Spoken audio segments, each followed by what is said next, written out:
Hello and welcome to Marvel Vision, a Marvel Studios TV show podcast brought to you by Cinema Sangha. My name is Devin Fracci. I am one of the hosts of the program. Joining me as he traditionally does. My name is Derek Fracci, and have you ever been cheated? I made an appearance in your intro. I sent Derek an Instagram message that somebody made a fake. It's like a fake grind lifestyle Instagram, and they showed a bunch of text messages. It says, which one do you answer first? One was from the Rizzler, and it says, if you don't pay me, I'm going to be forced to. And then the next one down is like Don Cheadle, and he says, have you ever been Cheadled? And I had to send that to Derek because Derek, you have feelings about Don Cheadle. He's the best actor of all time.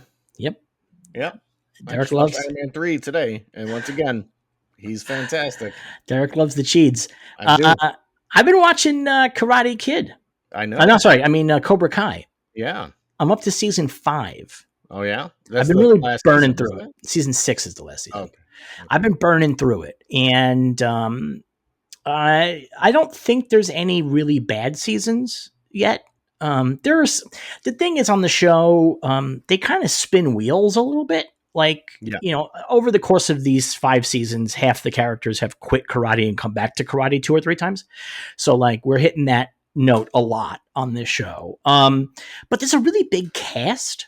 So the variety of people who are quitting karate and coming back to karate is you really have more people to do that. But I got to say, man, in season 4, they bring back the villain from Karate Kid 3. And, he is so they had brought back the villain from the 3 Karate Kids, John Kreese, who is the Cobra Kai guy. Yeah. And then he had been a really good villain. Everybody he got in touch with, he corrupted them really badly. Yeah. This villain from Karate Kid 3, who was John Kreese's buddy from Vietnam. Okay. Why I don't know. No, I'm just trying to remember if I've ever seen Karate Kid 3. I don't think I have. There's a lot of flashbacks to it. And I'm I don't remember any of this stuff. I have no memory of John Kreese's buddy from Vietnam. So I remember Karate Kid is Johnny and I guess Kreese, right? That's the guy who runs Cobra Kai.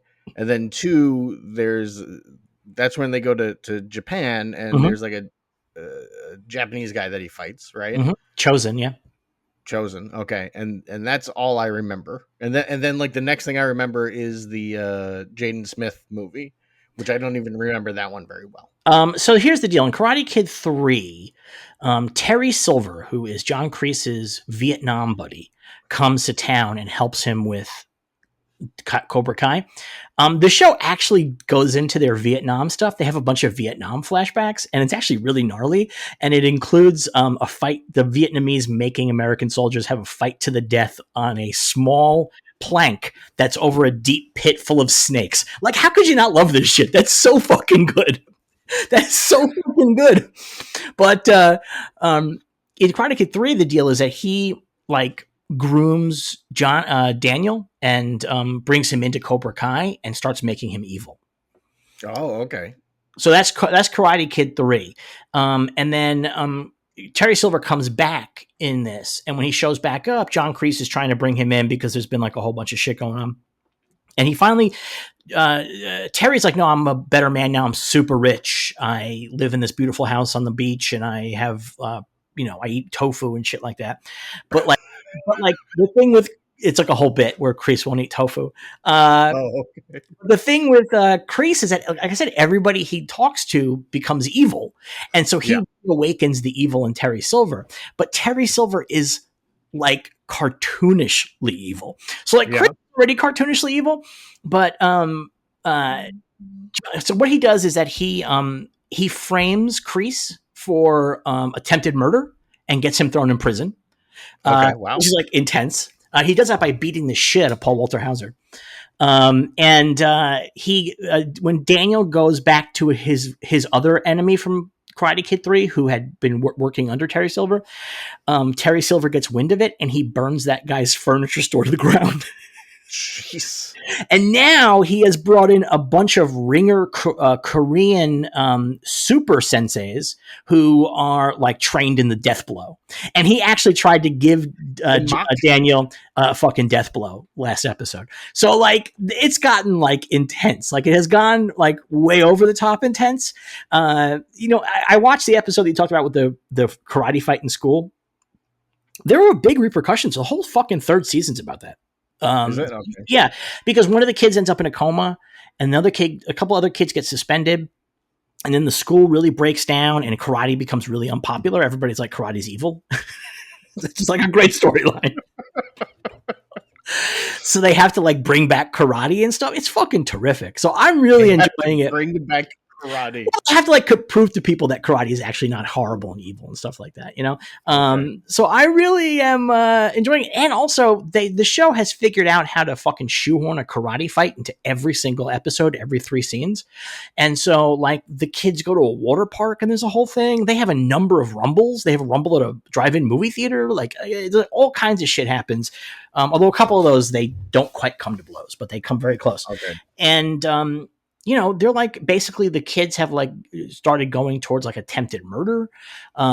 It's gotten very. I expect somebody to die. They're like throwing kids off of the stairs and stuff. Well, that's the kid who ends up in a coma with his back broken. Yeah, and then when he wakes up from the coma, he starts training again. And then he has a bad time at the tournament. They go back to the tournament again, and he has a bad time, and he's so upset by it that he leaves to go find his real dad, who his mom left because he was a criminal. And he goes down. We have a couple episodes that are set in Mexico. Although they're not Mexican, they're Ecuadorian, but what are you going to do? They went to Mexico to shoot 2 days. They also went to Japan to shoot 2 days because the Japanese guy from Karate Kid 2, Daniel goes and accidentally runs into him and they become buddies. And then he comes to America to become Daniel's live-in karate bodyguard. Like, and it is like, I kind of like the actual logical reasons for this don't fully track. And the guy kind of comes across like, like on Gilligan's Island when they save the girl's life and then she has to like serve Gilligan forever. It's like that same vibe. I'm like, why is this guy like bowing and scraping to Daniel? Like this guy is so much tougher than Daniel. So it's weird, but I like it. I like it. And the big problem with the show, I think, is that Johnny has most of his arc completed by season 4. But they also don't want him to stop being the Johnny that we like. Yeah. Which is like very unreconstructed, calling people pussies and like, being like borderline racist. He's telling a story. It's like, these Chinamen were doing this thing. And the kid goes, I don't think that's how you're supposed to say it. He goes, fine, these China people. Like, it's like that kind of shit. A lot of that kind of shit. If I remember correctly, in the first season, there's a scene where he learns you can see pornography on the internet. Yes. No, that's the second season. Second season, okay. Yeah, that made me laugh. I remember that, and I was like, "That's very funny." He gets in touch with Elizabeth Shue, who was the girlfriend in the first Karate Kid that they were fighting over, and he sends shows up. She shows up, yeah, for 2 episodes.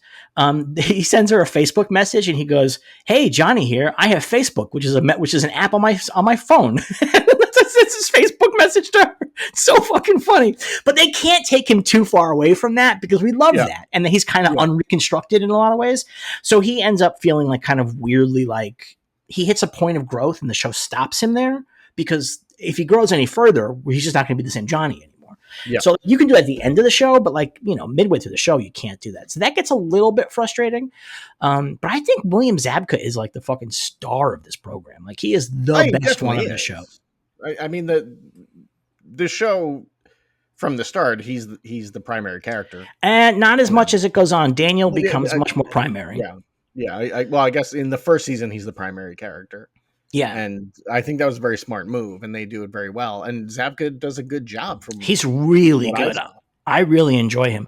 Daniel becomes the more primary character as the show goes on, and that's partially because he's actually way more fucked up than Johnny. So he has like much more of an arc to go through. Because the thing I love about the show is both of these guys are dummies who are just stuck in 1985 and they can't get past it. They're both desperately holding on to like all that Daniel does is talk about people who were mean to him when he was 14. It's actually his number one topic of conversation on this program. Even his wife is like, why are you so obsessed with these people who were mean to you 35 years ago. Like, this is crazy. So I really like that. But it's getting very crazy. I'm really enjoying it. I'm looking forward to finishing it. And then when I finish it, I'm going to go see Karate Kid Legends. Oh, yeah? Johnny makes a cameo in that. Okay. So I heard it's not that good, but I feel like I have to. I also want to watch Karate Kid 2 and 3, which I have not watched 2 since it came out. 3 I may have never watched. And also some of the stuff with Johnny makes me want to watch Foot Fist Way. I was going to mention Foot Fist Way because Johnny is very much a Foot Fist Way, Danny McBride kind of thing. He's on that level. There's a great part where he's asking Chozen, who's the Japanese guy from 2, if he'll help him. And Chozen says, "Hi." And Johnny goes, "Is that a yes or a no?" And like, it's like, it's very fucking funny. He's very funny. You've seen the alternate ending for Foot Fist Way, right? Probably. Yes, I did. Yes.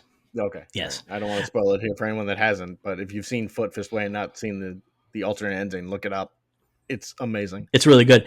There's also a really great thing in season 4 where Johnny knocks up his girlfriend, and they have a training montage set to hard rock where he's learning how to swaddle a baby and put on diapers. It's really, the show really like has fun. It knows what it is in a very big way. The other thing is that for the first time in many years, I found myself having to Google some of the actresses on this program because I was concerned that I found them very attractive. And they're playing teenagers. And so thankfully I looked it up, and they were the woman who I was like, thought was really hot was 20 years old when they made this. It's not great, but it's legal. It's legal. Thank God. She's only 32 years older. I'm not going to hit on her, but I'm watching it and I'm like, "Oh, Tori, you have my," cause she's the bad guy. She's the bad girl too. She's the evil girl, which is always my type. And so I was like, "Oh, Tori, you have my heart. Please just break Sam's neck. You could kick me in the face anytime, Tori." But like, that's okay to have that. Like, I'm not going to go hit on her or whatever. I'm never going to meet her. But like, sometimes you're watching a thing, you're like, this woman's very attractive. And then you go, "Oh shit, am I allowed to feel that way?" And I'm like, yes, I can feel that way. I'm never going to do anything about it. So there you go. That's where I stand. So and maybe I'm going to have to get Netflix for a month when the new Knives Out comes out. So maybe I'll sneak in a Cobra Kai watch. Oh, yeah, I really love it. Also, not just in case everybody at home thinks I'm just being perverted about young women. This show is a fucking milfapalooza. There are so many hot middle-aged ladies on this show. It is crazy. Daniel's wife is a fox. She retired from acting because she married a rich guy. In real life, not in the show. That'd be weird if it was on the show. Yeah. Well, they've had some marriage problems because Daniel's such a fucking lunatic about people from 35 years ago. So she comes home and Daniel's got like 30 kids in his backyard teaching them karate, and she's like, "What the hell are you doing?" They actually go to this other dojo that he has, but there is like a real undercurrent of like, is this grooming to a lot of this stuff? Like all these old men hanging out with teenagers, you know what I mean? There's a part where Kreese is trying to like manipulate his own students to like fight, and he's like, "Oh, didn't you hear? So-and-so hooked up with so-and-so, and that one of them is your ex-boyfriend." And like, I'm like, why is a 72-year-old man doing that one? Like, it's so weird. Yeah. I mean, there's definitely, from what I remember in the like first season, that like Daniel forms his own backyard dojo because he's like, I will not let Johnny. Yeah, he forms. It's not a backyard. He has a dojo that Mr. Miyagi used to run. That's the dojo from the Karate Kid movies, including the cars that Mr. Miyagi had. Yeah, that was just Mr. Miyagi's house. Yeah, well, but his house and his dojo, it was all one and the same. Although actually, he has a portion of the house that's locked off in this latest episode season 5. His wife made him. His wife made him go into the room and confront the living space of Mr. Miyagi. Daniel is obsessed with Mr. Miyagi. It's like weird. It's like very weird. It really makes you wonder what the relationship really was, because he won't stop. She won't shut the fuck up about Mr. Miyagi. Well, he really won't. It's crazy. But I will say also this show has made me ponder getting a bonsai plant. Oh, yeah? Yeah, because Daniel gives them away at his car dealership when you buy a new car, and then there's like a bunch of bonsai, and I'm like, you know what? That might be nice to do the little bonsai trimming like that. Maybe that would be good for me. Yeah. And also all the plants died after Brittany because I wasn't taking care of them because I don't have a green thumb and I was depressed and stuff. So maybe this would be a nice little bit of green in the house. Yeah, there you go. But I can't recommend it enough. I'm loving the hell out of it. Even the ones that people think are like not that good. I'm like, this is great. Like, and I'm blowing through it in a week. So like I'm getting the circular storylines like in a day. I'm getting 3 of them and I can roll with it. Like, I'm like, okay, fine. You've quit karate. We'll see you again in 3 episodes. Like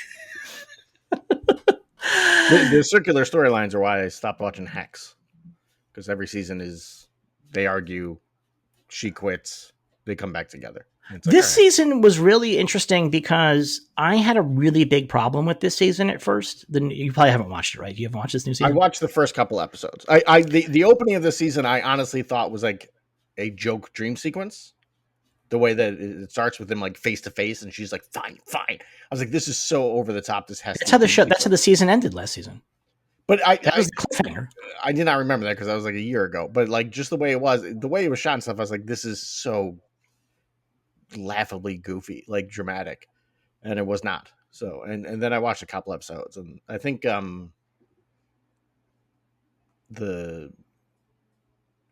night of like the one where it's her first show was the last one I watched. Yeah, this season is I think a troubled season because it does the thing that a lot of TV shows try to do, which is give that season where everybody's miserable. Yeah. And I understand that narratively and I understand that artistically, but it can be a real slog to sit through as a viewer. And about little more than half of this season was that everybody was just in a bad place. Like they were not talking the whole season. They had to have an HR person come be between them whenever they talked. And like, that's not really what I watched the show for. But then by the end of the season, they pulled it back in such a terrific way that it was like really emotional and really huge. Yeah. And I don't think I would ever watch this season again because I think the first 5 or 6 episodes are kind of a fucking drag. But when they got where they were going, I haven't watched the finale yet. When they got where they were going, I was like, oh, this is actually really fucking terrific. And I mean, maybe they could have done 2 episodes less of that shit to get there, but like, whatever. That's what I thought it was going to be. I was like, oh, okay, so now they're going to come together and it's going to be them versus the network. And that'll be interesting. But then it just kept going with them being angry at each other. It's like, I don't. No, it was this is boring and it's annoying.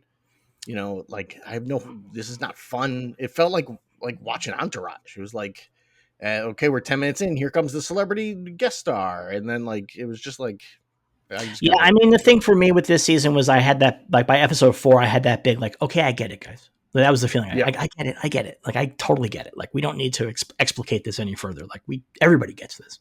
Yeah. But the recovery. I did like the stuff with the agents. I enjoy those characters. I love forever.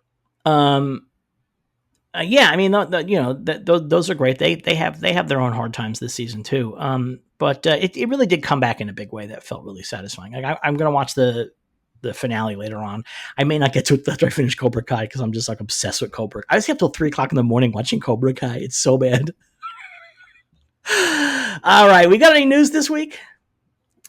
We do. Marvel will not be at Hall H this year. They said, "Screw you, Comic-Con." So there goes that. There go any dreams of doomsday stuff at Comic-Con. You know what? Don't hold your breath. I mean, like on it being gone, because there will be a Disney panel of some kind. There's got to be. I'm almost sure of it. And so maybe there will be like a Dr. Doom will take over the transmission. You know what I mean? Like as they're going to screen a thing, like here's from Lilo and Stitch 2, and then Dr. Doom breaks in. I wouldn't be surprised if they did a little bit of a thing, but I also understand that they are working on 2 enormous fucking movies at once that they have not finished writing and have no idea what they're about. And so I can really see Kevin Feige like, you know what? Let's just focus on this shit. Let's not do the whole Hall H song and dance. Like, let's just not do it. They're working on 3 enormous movies at once. You got the 2 Avengers and Spider-Man. Well, yeah, but the 2 Avengers, I think, are the more enormous of the thing. Oh, like, for sure. Like Spider-Man, they could probably fly those guys back for a day. Like, it probably isn't that big a deal. But if they're shooting 2 movies at once for Secret Wars and Doomsday, then, yeah, I mean, it's a big fucking production. So, they might have a video from set at some point during some presentation. Like, don't be surprised. Sure. Or it'd a video like, on the YouTube. We're taking over like Hall H, and everyone's going to stay overnight to watch Cheers. We're going to do more Cheers. That might have been a big piece of it too, though. But that they got so many people watching those fucking chairs. They're like, why are we going to fly everybody out to San Diego, make them miserable because of the time change and the travel and all, and The amount lose of money it costs and lose cost so time much money, filming lose and 2 days filming. But if people would sit there and watch chairs on YouTube for hours on end, they'll forget it. What are you drinking? I'm drinking green tea. Didn't look like that. Well, that's what it is. Okay. The same thing. Like, this is why I keep hoping that Warner Brothers and DC will bring back fandom, because I think that works much better than Comic-Con. You have a weekend to yourself. You do what you want. Millions of people are watching around the world. That seems like a smarter move to me, but I don't know. And also with that one, half that shit's pre-recorded anyway. So like, who cares? Almost all of it was, right? Yeah. I imagine fandom. I imagine all of it was pre-recorded. Yeah, probably. Yeah. But because as far as I know, they didn't do any like live interaction with people. They claimed to be live at a couple of times, the hosts and shit, but I mean, I don't know. They were all standing on the green screen, so who the fuck knows what was actually happening? Yeah, live on video. Some reported concept art of Dynamic Duo came out, was leaked, but Swaybox came out and said that's not our stuff. That's not our movie. So if you see it, it's not real.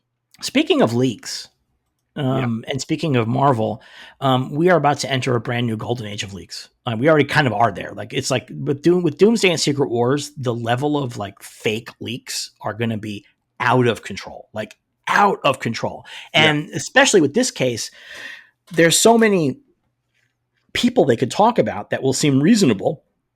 And there's so many things they could guess at that will seem reasonable, that we're going to be fucking inundated with this shit. Yeah. And it's going to be bad out there. Not to mention people using AI to make fake images. There was a really good AI behind, like, taken from on set of Doctor Doom talking to Joe Russo, and it was like really good, but it was fake, but it was like really good. Yeah. And so it's hard to be able to know exactly what you're looking at. I've been taken by a couple of fake AI photos, because the secret is that what they figured out is to like make it look like shit. Yeah.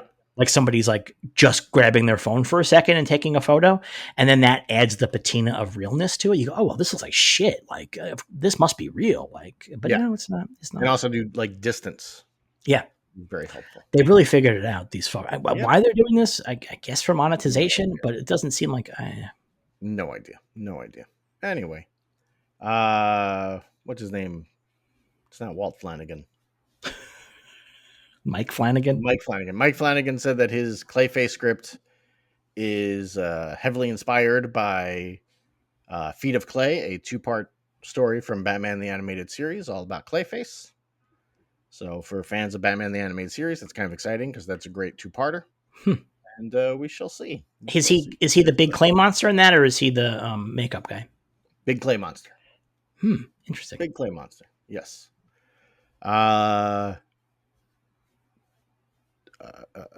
Superman is going to be picture locked and completed by Friday. Is what they're claiming.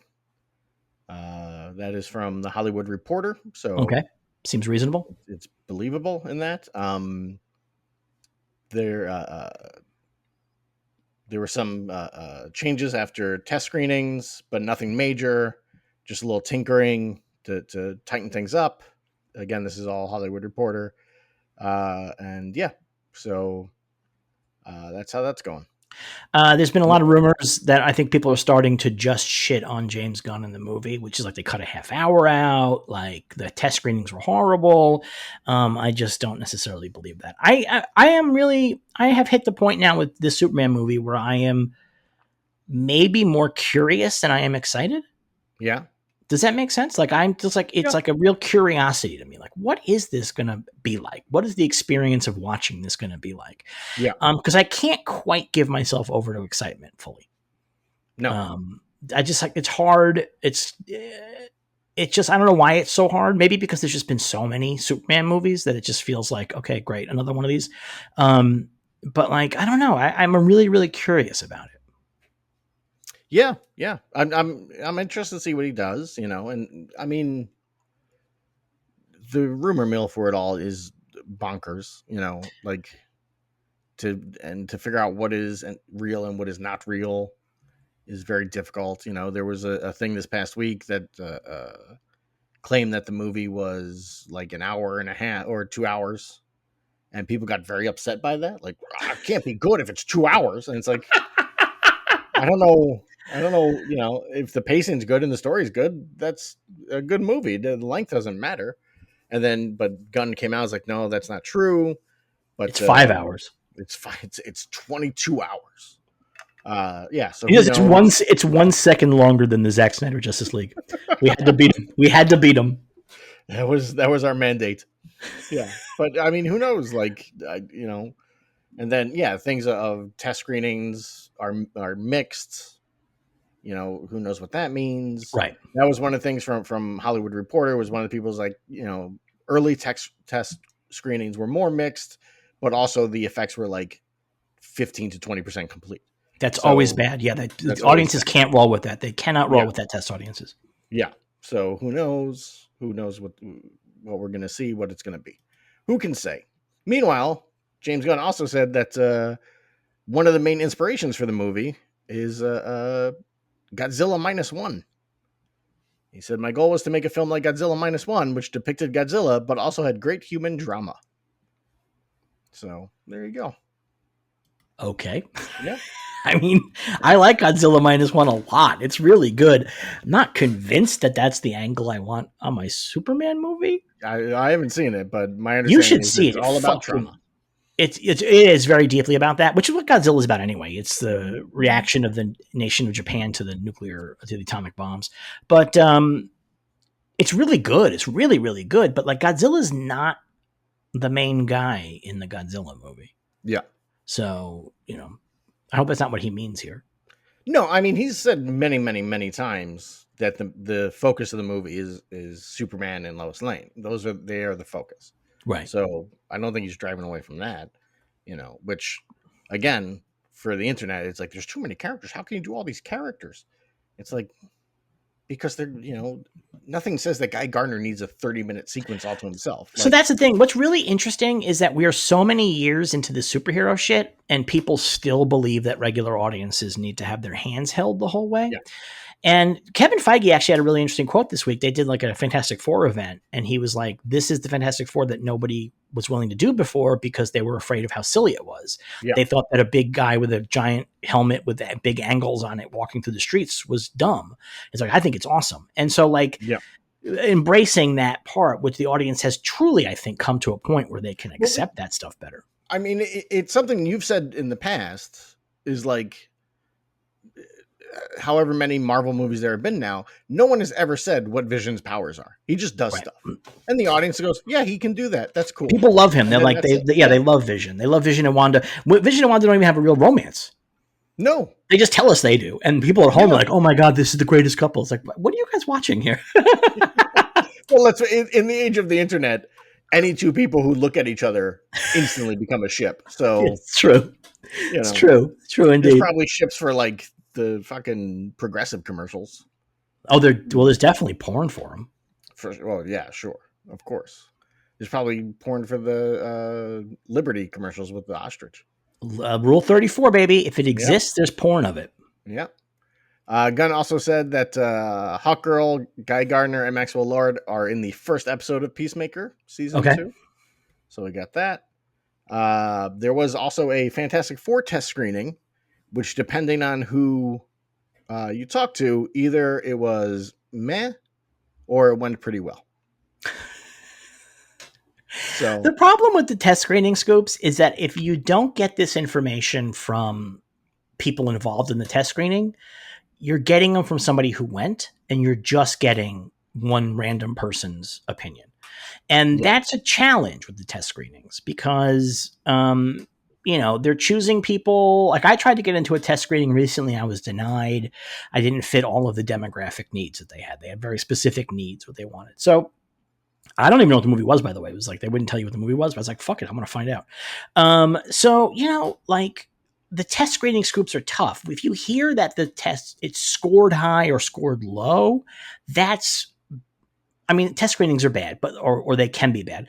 But that's more solid. When somebody says, I know somebody that saw it and they were like, that's not that solid. It's just not that solid at all. Yeah. They often don't know what movie they're going into. And so that deal is that they'll sit down like totally unaware of what they're about to watch. And then they'll watch this thing and they go, I don't want to fucking sit down for a 2-hour Fantastic Four movie set in the 60s. This is crazy.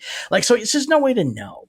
Yeah. But if you hear, again, if somebody's referencing test scores, it's a little bit better. So, but again, many great movies have tested poorly. So that's not also doesn't tell you shit either. No. And then Mallrats was like Universal's best tested movie of all time.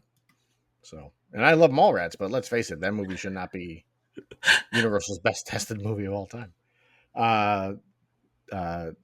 Tanaya Miller has joined the cast of Vision Quest as Jocasta, according to Deadline. Very exciting. So we're going to get some Jocasta action. And I guess that should be filming soon. It's maybe filming now, possibly. If they're announcing casting, it's quite plausible that they're filming. This level of casting Jocasta, who's not playing a main character, that means she probably is already on set when they break it to the trades like that. Yeah. Who knows? Actually, you know what? I know a guy involved in the show, and he's living in London right now. Okay. So I would say that's pretty clear that they're like probably started production. So there's also a bunch of other Vision casting. There's a lot of Vision casting from like Scooper people.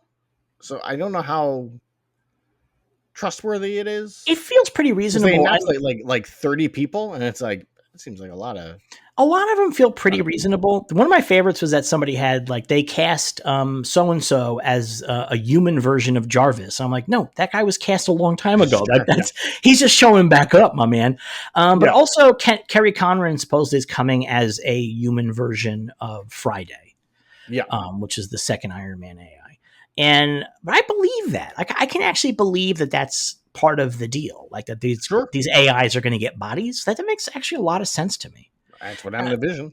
Yeah, that's what happened to Vision. And then also just with the premise that like if they're doing the Vision series from Tom King, like does Friday show up as Vision's wife? Maybe. Have you read the Vision series by Tom King? Yes, it's great. It's great. I'm hoping that's not what they're doing. For a couple of reasons. One, I don't think it fits with where we saw Vision at the end of WandaVision. And two, I think they touched heavily on that in WandaVision. So that kind of, it might be a little repetitive in that fashion. But we'll see what they do, you know. But yes, Tom King's Vision miniseries is amazing. It's fantastic. The show is being run by the guy that did Picard season 3, and Picard season 3 is fucking terrific. Great. It is really fucking good. So I think it's in good hands. I agree. And also, I forgot his name, but there's like 4 people writing the show, and one of them wrote for Deep Space Nine, and he wrote the episode where it's Jake in the future, and like he's after Cisco vanishes, and it's like that whole storyline. That's like the best episode of DS9. That's like one of the arguably there's like probably 3 that like jostle for top of DS9, and that's one of them. Did you notice my hat today? Yep, I did. The DS9 baseball. The Niners. I'm wearing my Niners hat today. This is my exact aesthetic, because if you don't know what this is, you have no idea what I'm wearing. Yeah, that's like my whole goal, is to wear nerd shit that nobody knows what I'm wearing. But that looks kind of neat, all on its own. But then the fear is that then nerds talk to you about it, which is like a real problem. It's a real fucking problem, man. Because people are like, oh, you must be a friend if you have that hat on. It's like, no, I'm not actually a friend. Like, no, like, I'm sorry. Like, if you it's very funny, the nerd stuff, how it's like changed so significantly in the last few years that like a lot of nerds now, maybe they were like this when we were teenagers, I don't know, but like it's all like very like epic, and like, it's that generation, the not the little nerds, but like the middle-aged nerds are the generation that made Bacon their whole personality and stuff like that. And I find that whole bit unbearable, and it's all really cutesy stuff, and they all talk cutesy about nerd stuff, and I would rather die, frankly. I would rather die than have to talk to somebody about things being timey-wimey. I mean, I've said multiple times that anyone over the age of like 30 should never say something slaps. Well, that's just but that's just teen slang. That's not even teen slang anymore. Yes, which is why over the age of 30 you should not be saying it. Yeah, but I'm talking about like how they talk about like there's like a very internet-y cutesy slang that these people use that nobody uses except for these people who go to like a lot of Ren fairs and conventions and stuff like that. But anyway, I'm being mean to our own listener base. So next month, Devin will be homeless. All right, what else we got? That's it. There's a lot of different like questionable casting rumors or claims, I guess. I don't know. Are any of them interesting? Laura Linney is going to be in Lanterns, according to Jeff Snyder. That makes sense. I mean, they're halfway done with that show, so that's real. That's totally real. Yeah, that one seems likely. And then this kicked off quite a debate on the DCU Reddit. Yeah, over who she could be playing, and most people are like, it's like age wise, she would fit for Carol Ferris for Kyle Chandler being Hal Jordan, and then a lot of people were like, but Laura Linney's blonde. I mean, she could wear a wig. I mean, it's nothing. Or Carol Ferris can be a blonde. Who gives a blonde? Also, I'm just going to say that there's a long history in these kinds of shows and movies of taking really terrific actresses and giving them shit roles like that are just, she could be like the mom of some guy that they run into. You know what I mean? Like I would not personally be so certain that she's playing anybody we've ever heard of before. Yeah. So. And if she's just coming in, and word on the street is they filmed 4 episodes so far, she's clearly not in a lot of it, right? Yeah, she might be in like an episode or 2, probably. Yeah, so who knows? Who knows who she's playing? Who could say? Daniel RPK, who is modestly reliable, says that Todd Stashwick is going to be in Vision Quest. He's going to play Paladin. Paladin is like such a crazy character to have show up in anything. I love that guy back in the 80s and the 90s. But Todd Stashwick, this is very reasonable because he was the other captain on Picard, the asshole captain. Yes. So like, of course, like that guy has he's also in 13 Monkeys, which the showrunner of Picard did. So he brings that guy with him. So that feels really reasonable. And I mean, like being like Paladin, who's like one of the funnier looking super villains, I think it makes a lot of sense. I think I could totally buy that, and I would be very excited. I really like Todd Stashwick a lot, so I would be really into that. Paladin looks like he's covered in balloons, like long balloons.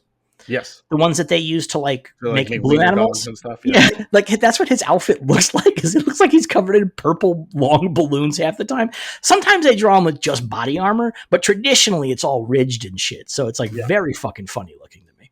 Yeah, he's wearing a Gore-Tex. Yes, he is. Yeah, he's wearing Summit Ice. Yeah, and then Cena and Gunn are currently doing a panel at Comic-Con Mexico. Right now?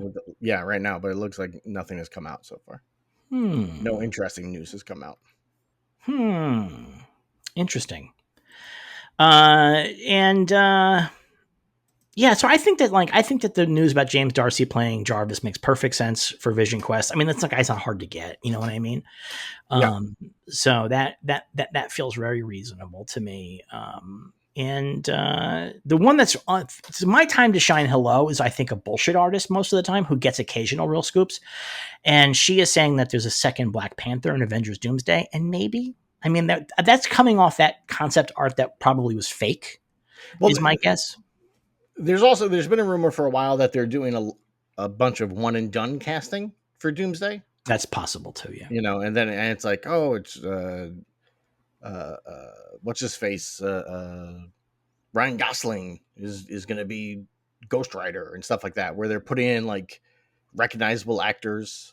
They're doing the fucking to kill them off, so to show Doom killing them off and that kind of stuff. Yeah, I mean, these rumors sound like they're just taking the concepts from Multiverse of Madness and applying them here, which is like, let's take, because Gosling has been a fan cast for Ghost Rider for a minute. Yeah. So like they're just going to put, I mean, I don't think I believe it, But like after Multiverse of Madness, I guess anything's possible. You know what I mean? Like they definitely did the fan casting joke there. So who knows? Who knows? Yeah. Update. Yeah. James Gunn and John Cena are currently eating grasshoppers on the stage. Oh, I've done that. Not on stage. Okay. Well. Your boy's eating grasshoppers. I've eaten live crickets. That was uncomfortable. I didn't love it. But you do anything for the bit, right? I've eaten some really good ants. Crickets are really tasty when they're prepared. They can be like really tasty, and they can be like you can put like sugar on them and shit. Like it's actually not that bad. High in protein. Yes. High in protein. Which is good. If you're going to work out, you should just eat a bunch of crickets.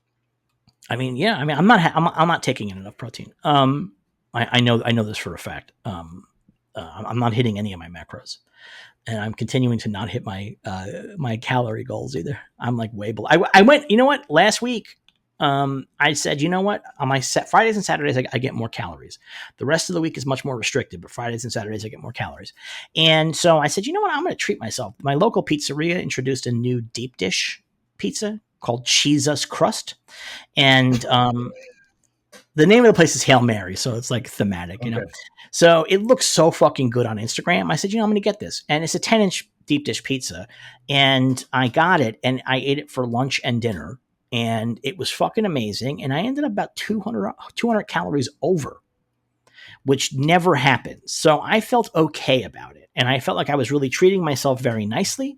And it was a very good thing. I'll tell you, though, my average for the past week has been that for the whole week total, I have been 3,664 calories under for my weekly total. So I since I get 1,700 calories a day, that's like I didn't eat 2 days.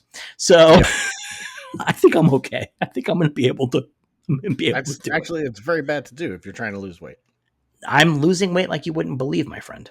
You're going to hit a point, it's going to stop because your body's not getting enough. And it's going to say, I got to store what we need. No, it's not because I'm working out. That's the piece. I'm burning it. So it's not storing it. It's getting burned. But you just said you're not getting enough protein. Would you need protein for that to build? No, it's just burning calories, though. It's just burning calories to stay alive. And also, I read about a guy who didn't eat for almost a whole year. He weighed 475 pounds, and then he lost like 300 pounds doing that, and he never ate the whole year. He would poop every 6 weeks. So I'm going to question that. Yeah, I'm going to say I saw it on TikTok. So like, let's not be too hasty.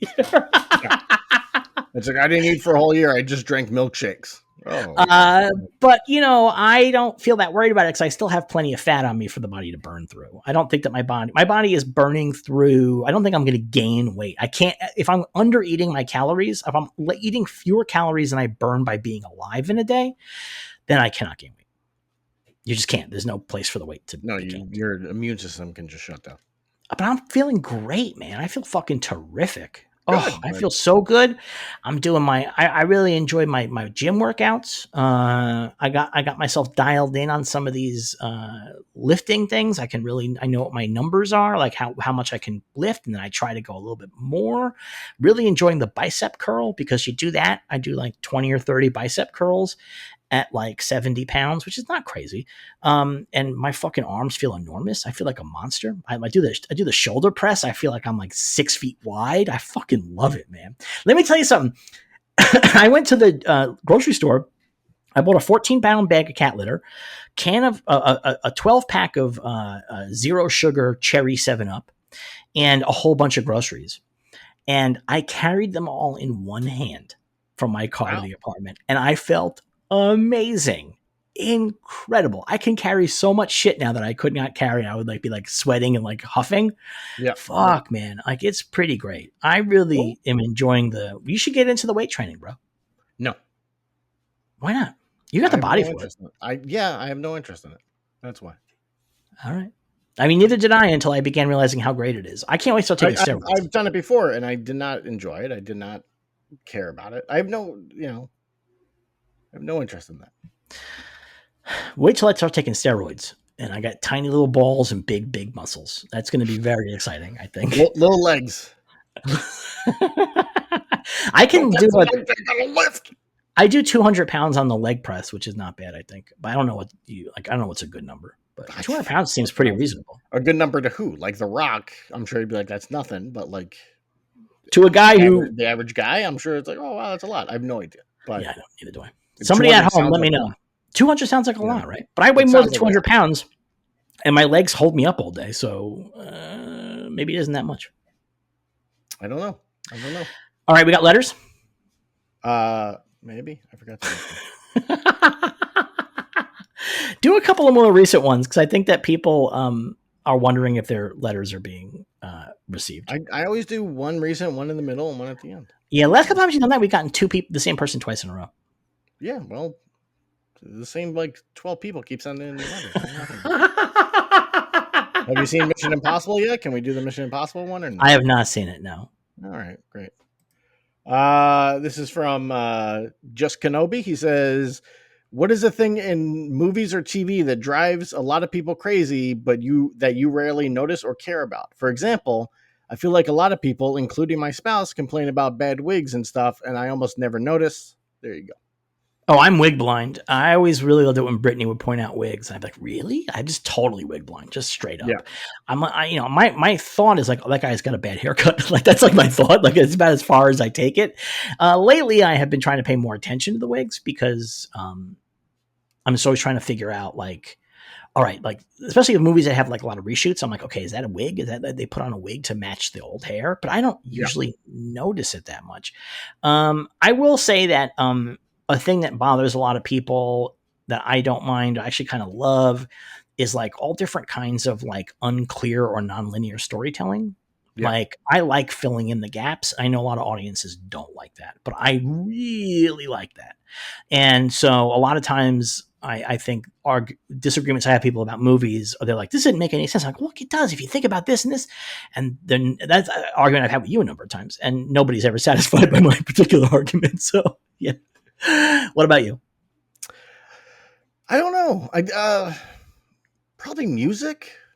Like scores just rarely stand out to me, and quite often I'll see people be like, "Well, the score for this movie was very bad." I'm like, I didn't notice it, so it didn't. Yeah, it's got to be real bad for me to be like, "This is bad." Like it's got to be real bad for me to do that. Yeah, like that's I would say that that would be my thing. I have because I can be nitpicky at times, and I have definitely ruined things for people by pointing out things that annoy me about movies or shows. Yeah, like I despise when somebody says, like we have to go do this, and the other person says why, and says there's no time to tell you. We just got to do it. I'm like, no, there's fucking time. Like, and then it like cuts to them like driving or like arriving at a place where parking. I'm like, you had the whole drive. You couldn't tell them then. Like they just sat in silence the whole time. Yeah. And then like they were doing carpool karaoke the whole time. Yes.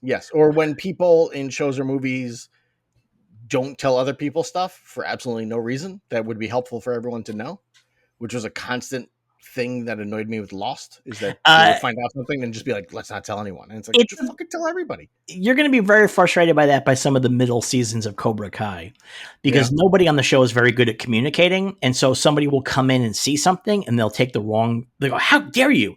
And the other person will just fight them. And you're like, no, I think maybe you could just say, hey, listen, let me explain to you right here what's happening right here. But then they just fight. You know what I mean? Like, and like you want to see the fight, so it's not that big a deal. But like a lot of the drama is predicated on the idea that nobody says, hey, let me explain this to you. Like nobody ever says that on that show.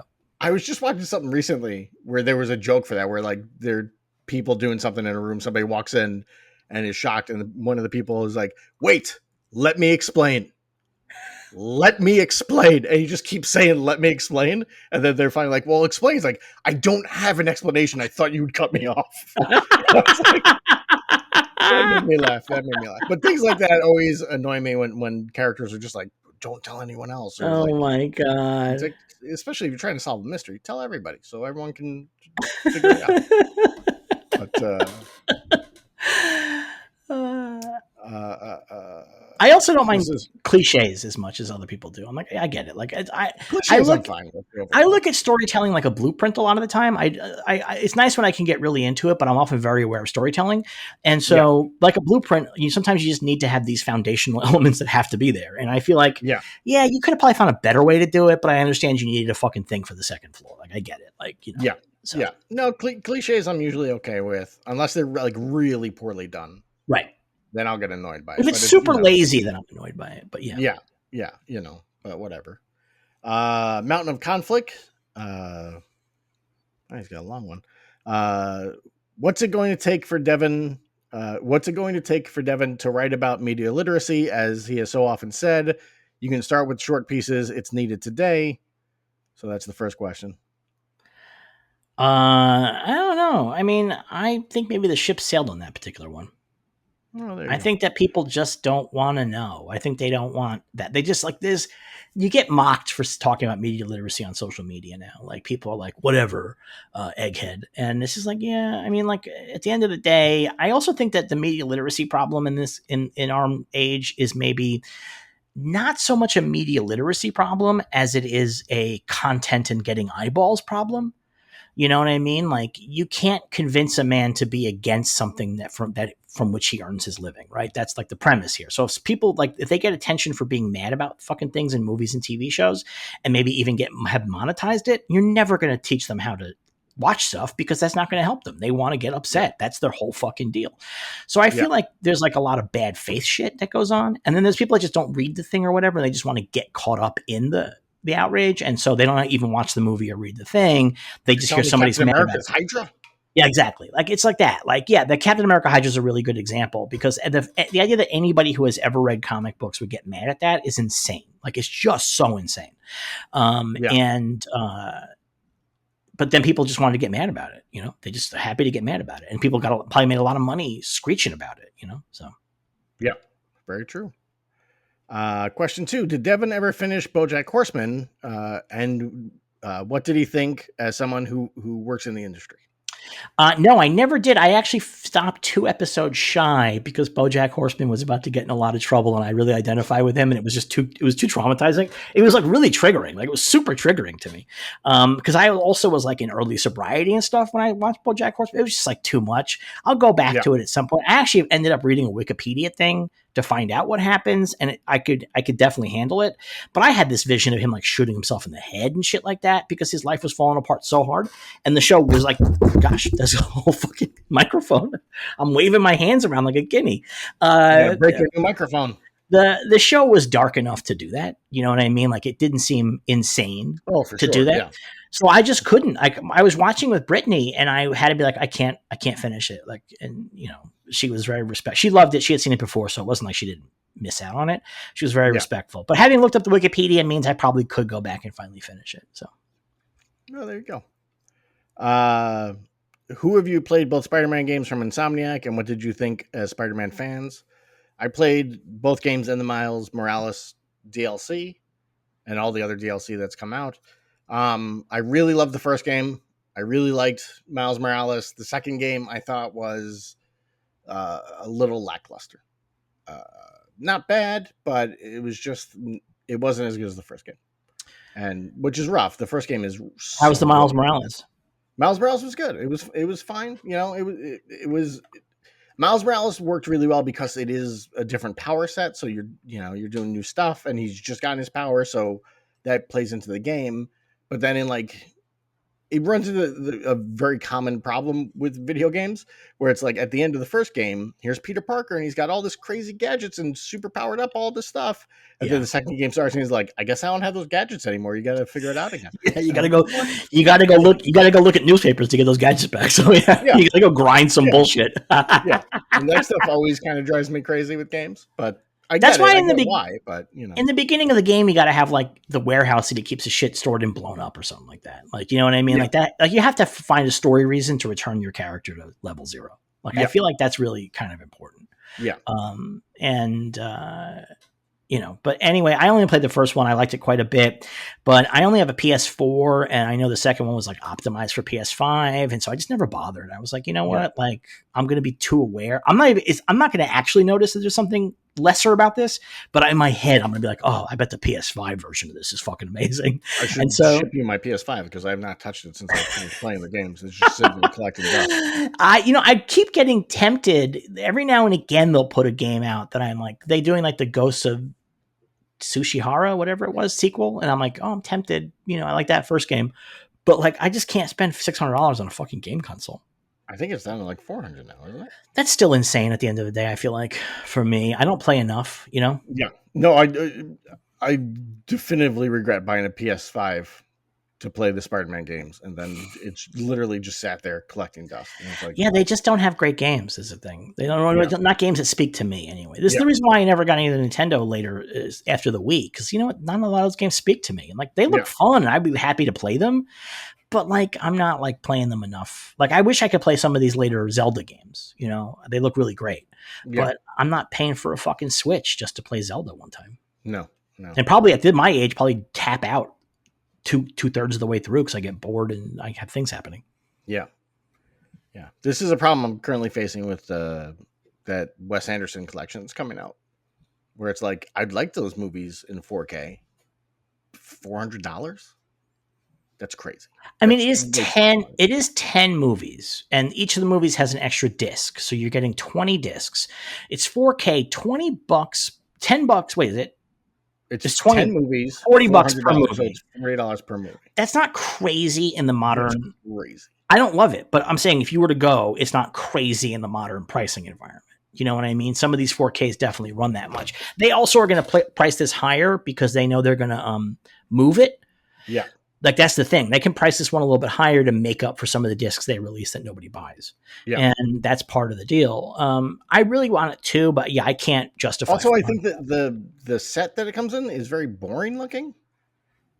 And it's I like it. It looks like a trunk. I like it. I like the way that I don't think it looks enough like a trunk. I think it looks too flat. And also the trunk makes me think of what's the movie? Darjeeling Limited, which is a movie I don't like.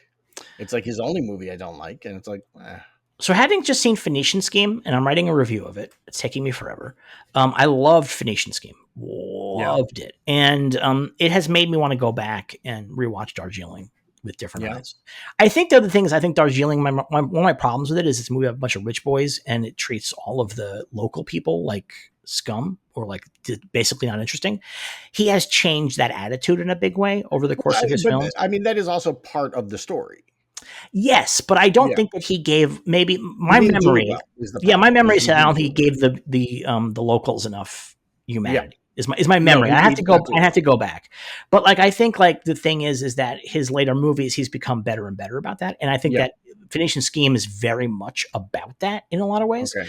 And it's really good. It's definitely a return to sort of more old-fashioned crowd pleasing. Okay. Wes Anderson. It's not like Royal Tenenbaums. It's still weirder than that and more matter than that, but it's very silly often, and it's got a lot of laughs. And it opens with a plane exploding, or an explosion on a plane, and a guy gets ripped in half, and blood splatters all over. This might be the bloodiest Wes Anderson movie ever made, by the way. Like there is somebody that is holding their guts in at one point in this movie. Okay. So I think he might have gone pretty far on the gnarly for him. You know what I mean? Like, but I really fucking liked it a lot.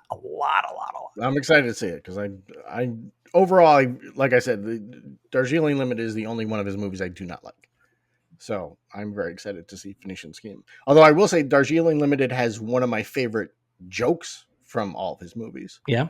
Which is at one point they're no longer on the train. They're just walking down like a dirt road, and they see like a bunch of kids ahead of them, like playing in like a river or whatever. And I can't remember which one of them. It might be Adrian Brody, but one of them, as they're looking at the kids, just goes, "Look at those assholes." And that made me laugh hysterically when I saw that. I enjoyed it very, very much. And then, Mountain Conflict's final question. He's cheating here, by the way. He is. I know Lucas tried it with several famous directors for the prequels, Howard Zemeckis, Spielberg, but why didn't he go with people like Kirshner and Marquand? There must be some willing. Why did he end up directing himself? I think because they were just tech demos. I think at the end of the day is the reason. Because they were tech demos, he wanted to play with the tech. That was the thing. So he hates directing. He has said more again and again and again, he despises directing. He loves editing. He hates directing. But because of what he wanted to focus on technologically, I think he felt like he needed to be in the seat.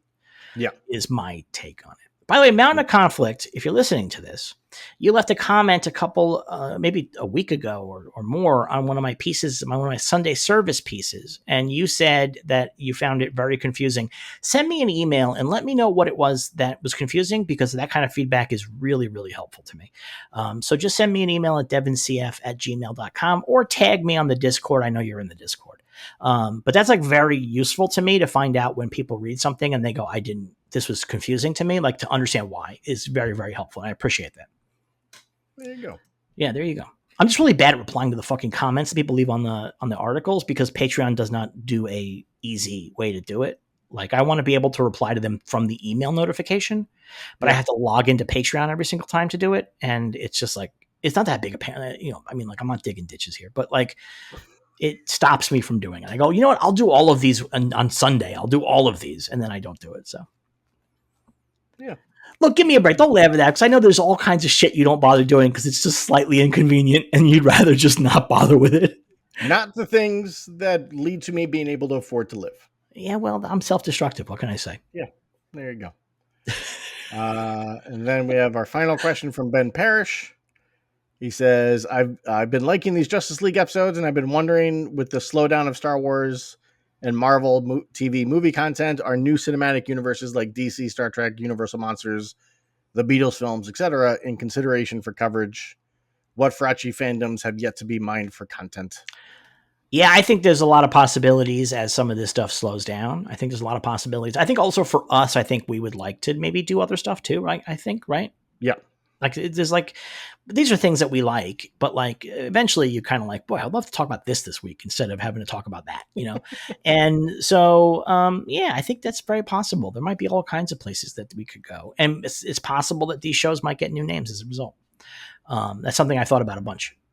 Is as well, especially with Marvel Vision, as we're really slowing down. There's a lot of Marvel content. Vision was a bad idea from the start as a title, because it was. I know. I mean, both of us were like, yeah, Marvel Vision, that's a good name. And then it was like, oh, obviously we're not going to just do Marvel. We would end up doing DC and other stuff. Yeah. So that was it's stupid. I mean, we were. There was a point where I believed that we were going to have essentially 40-something weeks a year of Marvel television shows. That was my belief. Yeah. When I first pitched that idea to you, I was my thing. This is going to be 40 weeks of television shows, and it's going to roll from one to the next. And that did not end up happening, and it's even going to be less moving forward. So yeah, there might be some kind of name change or something, focus change a little bit, just also to give us a little bit more freedom to talk about stuff that we want to talk about. And there's a lot of stuff that we're really interested in that, like, I think would make great conversations. So. Sure. Yeah. Get ready for the West Wing podcast. Right? The podcast. Everyone that complains about the West Wing online clearly doesn't pay attention to what the West Wing is about. The podcast that I stole this whole format from, Greatest Generation, they do Star Trek shows, and there's 700 hours of Star Trek. So like they have like a lot of runway. They're good to go. Yeah. Yeah. And I mean, obviously for Marvel Vision, there's a lot of superhero TV shit. Like there's a lot of it. Most of it is not any good at all. That's like, the problem. Is a lot of it is like sub good. Like are we going to sit through, every episode of Super Friends? I mean, they're funny to watch sometimes, but like if we were stoners, I think that would be like a good idea. But like we're not stoners, so like it's not going to be fun. Also, there was like there was that one X-Men TV show in the 90s, live action on Fox. I forget what it was called. That wasn't called X-Men, but it had. Do you remember like this? Mutant X or something like that, right? Something along those lines, yeah. So like that we could find that someplace, but that also is bad. Yeah, that's the thing. That's bad. So like that's funny for one episode, but like to have to sit through 9 of those episodes and talk about it. And now the Arrowverse. Yeah, exactly. There's a lot of Arrowverse content. All of, but like there's a lot of that content. But like, do we really want to sit down and talk about that for hours on end? No. I mean, I'm working really hard right now to turn this into the Cobra Kai podcast. We did 20 minutes on Cobra Kai at the beginning of the show, so that's like, that's pretty. I maybe can will this into becoming the Cobra. When you start watching Cobra Kai, I can will this into becoming the Cobra Kai show. Well, like I said, I'm getting Netflix for 1 month, and maybe I'll fit in Cobra Kai during that. But that's not until the new Knives Out comes out, and then you're not going to see that in theaters. Is it going to come out in theaters? I mean, briefly, probably, but yeah. I mean, if it comes out in theaters in Michigan, I'll go see it that way. but I'm not counting on that. You know, I Did mean, you see the Glass Onion did, but it was in theaters for like a day and a half. It was like a weekend. Yeah. Did you see the trailer for Frankenstein? I did. Oh, that looks amazing. Sure. You don't think that so? I mean, we've discussed this before. Del Toro is just not my style, and I find Frankenstein movies very boring, and like aside from like the Universal classic ones, like it's like, yeah, I get it. Like, okay, like he creates a monster, the monster's real pissy about it. There you go, you know. And then he's like, Frankenstein, I will have my revenge. And then, yeah, all right, I get it. Like, yeah, I get it. Superman comes to Earth, people get really pissy about it. Yeah, I get it. No, it's just the thing is, every Frankenstein movie is the same. Well, they're adapting a novel. I mean, they're adapting a novel here. But that's the thing. At a certain point, it's like, all right, this has been adapted like 20 times. There's more novels out there. Go adapt something else. Yeah, but I don't think we've ever had a necessarily really great like the Universal Classic is not a particularly good adaptation of the novel. And no, not at all.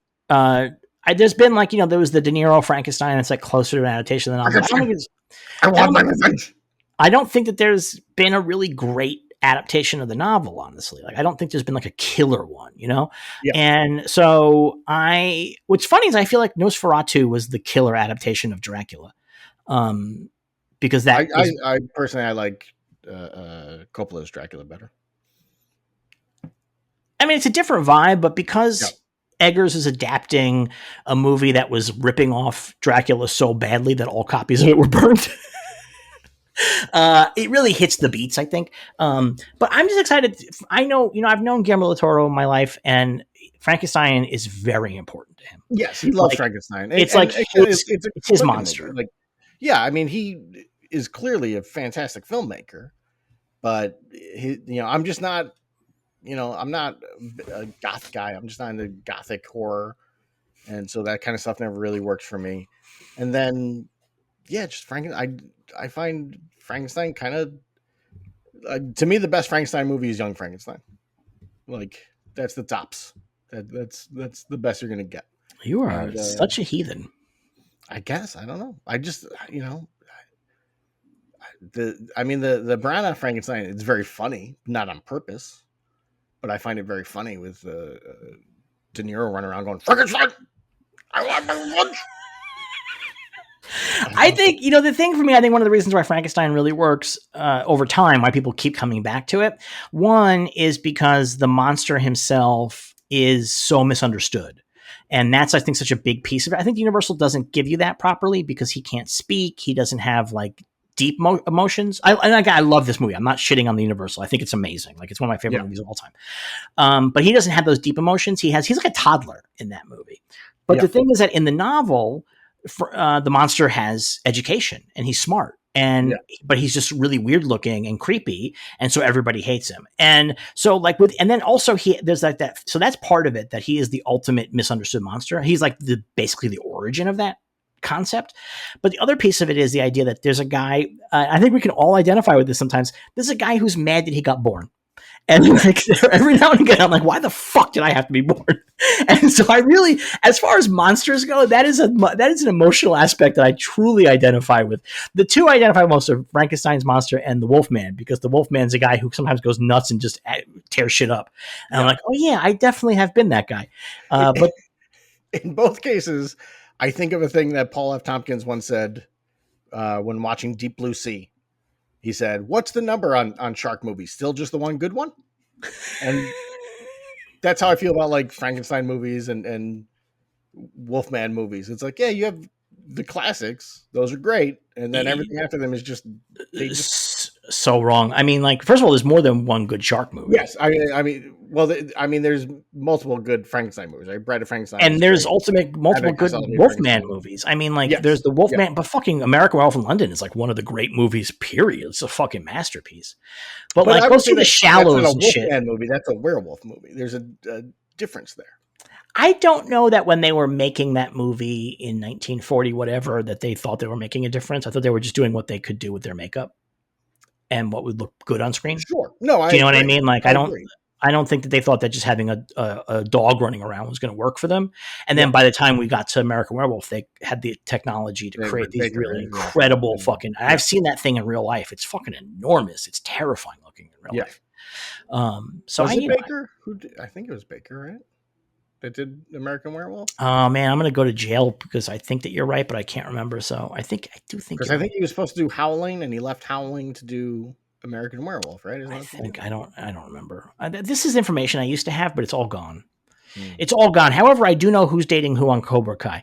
So, my real knowledge is gone, but now I can tell you all about the love triangle. There's a lot of love triangles on Cobra Kai. Let me tell you. That's our podcast is Cobra Kai ship. That's the best. That's what I like about that show too, by the way, is that it has all this karate shit, and it has these loser adults who are trapped in their glory days, but it also has a ton of like teen soap opera. And I fucking love that. I'm all about it. Like, I want to watch these kids like walk in a room and see their girlfriend kissing another boy. Like, fuck yes, give that to me. That's the magic, baby. That honestly, like, that is one thing that is missing from many, I think, movies and TV shows these days is that soap opera element. And that's an important part of the drama a lot of times. It makes it interesting and exciting. Yeah. Hey, before we start the episode, we're an hour in, and I'm saying before we start the episode, can I tell you about the dream I had last night?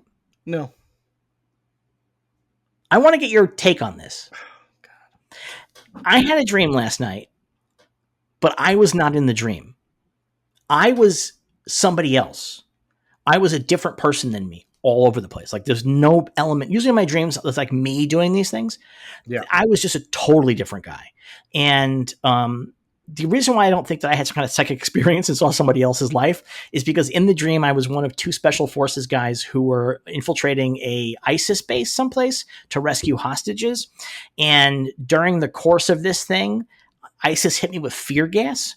And I was able to see, and it brought my nightmares out. And my biggest nightmare was my Latina girlfriend's mom yelling at me because I caused her daughter to kill herself. So, but like, this wasn't me. This wasn't happening to Devin. This was happening to a totally different guy with a totally different life. Have you ever had a dream like that where you're not even in it? Yes. You have? I've never had that before. No, it's crazy. It's always some version of me. Like, you know what I mean? At the bottom, It's always like, oh, this is me. But like, I'm like, it wasn't like, usually if I had that kind of dream where I was like a special forces guy, all of a sudden I'm like, wait, I don't know how to shoot a gun. Like, that would be like the dream I would have. But in this case, I was like, bang, double tap, bang. And I was like, just doing it, And then the closest I got to being me was that when the Latina mother started coming at me out of the mist, I tried to put two in her head, and they just went through her. And I said, "Oh my God, she's a hallucination."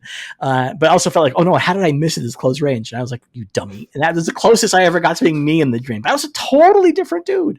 It's so crazy. I didn't like it. No, I don't know what to say. Talk to your therapist. But you've had that, huh? Dreams that I'm not in, yeah.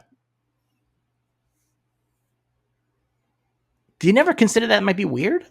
No, they're fucking dreams. It's how your imagination going wild. Like, it's how your brain is thinking, though. It's like a window into what's going on inside your head.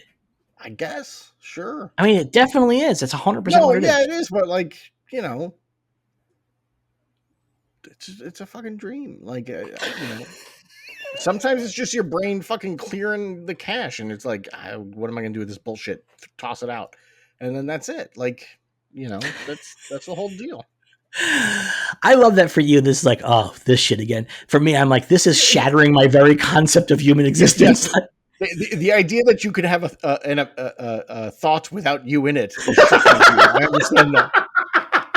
It's very hard. My whole world is destroyed. Yeah. All right. You ready for the next episode of Justice? See, that was worth the dream just so you could roast me like that. You ready for the next episode of Justice League Unlimited? Yes. Let's do it.